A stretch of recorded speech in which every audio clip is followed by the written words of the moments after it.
Hello. രാവിലെ എണീറ്റപ്പോ തന്നെ ദോശ കഴിക്കാൻ തോന്നി. ഇന്നത്തെ ദിവസം ദോശ കഴിച്ചില്ലെങ്കിൽ സോംബീസ് ഒക്കെ വന്ന് എന്നെ കടിച്ച് ജീവിതത്തിൽ ഒരിക്കലും എനിക്ക് ദോശ കഴിക്കാൻ പറ്റില്ല എന്നുള്ള രീതിയിലായിപ്പോയി എന്റെ ചിന്ത. അങ്ങനെ രാവിലെ ദോശമാവ് ഇല്ലാത്തതിന്റെ വിഷമത്തിന് ഞാൻ ഇങ്ങനെ ഇരുന്നപ്പോഴാണ് ഞാൻ ആലോചിച്ചത്, ഓക്കെ പുറത്തു പോയി വാങ്ങാന്ന്. പിന്നെ വെറുതെ പുറത്തു പോകാനുള്ള മടികൊണ്ടും എന്നാൽ ദോശ തിന്നാനുള്ള ത്വര കൊണ്ട് ഞാൻ ഇങ്ങനെ ഇരുന്നേറ്റ് ലക്കി ചോദിച്ചു ഇൻസ്റ്റമാർട്ടിൽ ഓർഡർ ചെയ്യാന്ന് വെച്ചു. അങ്ങനെ ദോശമാവ് വാങ്ങി. പിന്നെ അങ്ങോട്ട് കാത്തിരിപ്പായി. അപ്പൊ ഞാൻ വിചാരിച്ചു അതിന്റെ ഗ്യാപ്പിൽ ഒരു ചമ്മന്തി ഉണ്ടാക്കാന്ന്.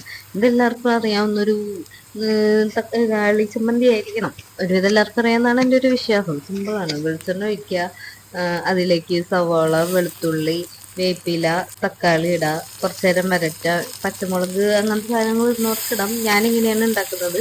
എനിക്ക് ഓവർ സ്പൈസി ഒന്നും ഇഷ്ടമല്ല. അപ്പൊ അതൊന്ന് വരണ്ട് വരുന്ന സമയത്ത് കുറച്ച് മഞ്ഞൾപ്പൊടി ഇടുക. വറ്റൽമുളക് ഞാൻ കുറച്ചു നേരം വെള്ളത്തിൽ കുതിർത്ത് വെച്ചായിരുന്നു, എന്നിട്ടാണ് ഇട്ടേട്ടോ.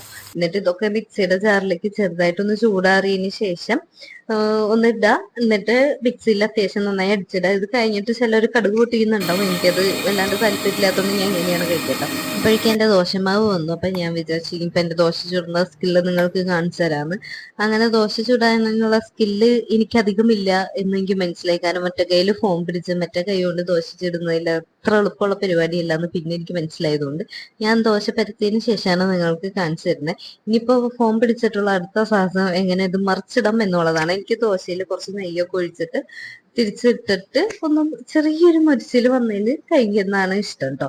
അപ്പൊ അങ്ങനെ ദോശയൊക്കെ പാത്രത്തിലേക്ക് സക്സസ്ഫുള്ളി ഇട്ടിട്ട് ഉണ്ടാക്കിയ ചമ്മന്തി കൂടി മിക്സ് ചെയ്ത് കഴിച്ചു. ഹാവ് മോനെ എന്തൊരു സംതൃപ്തി. അപ്പൊ ഓക്കെ ബൈ.